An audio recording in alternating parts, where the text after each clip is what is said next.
दररोज निष्पक्ष व ताज्या बातम्या पाहण्याकरिता चॅनलला लाईक आणि सबस्क्राईब करा।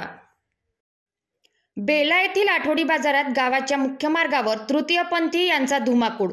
स्थानिकांना जीवे मारण्याचा प्रयत्न व अश्लील कृत्य करून त्यानंतर घटनास्थळावरून सर्व आरोपी फरार झाले। आमचे सहयोगी राजू जुंभालकर यांच्याद्वारे प्राप्त माहितीनुसार बेला मुख्य बाजारात दुकान घेऊन एक इसम बसले असता तृतीयपंथी जबरदस्तीने पैसे मागण्याच्या वादात एक व्यक्ती बोलला असता त्याला अमानुष हातबुक्क्याने व लाठीने अमानुष मारहाण केली।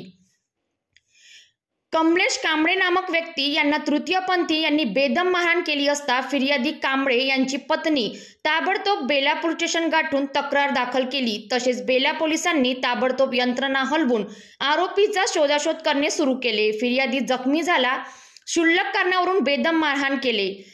तृतीयपंथी यांच्या विरोधात बेला पोलीस स्टेशन अंतर्गत विविध कलमान्वये गुन्हा दाखल केला असून तृतीयपंथीचे 4 आरोपी फरार आहे। पुढील तपास बेला पोलीस स्टेशनचे ठाणेदार पी चव्हाण यांच्या मार्गदर्शनाखाली बेला बीट जामदार दारासिंग राठोड करीत आहे।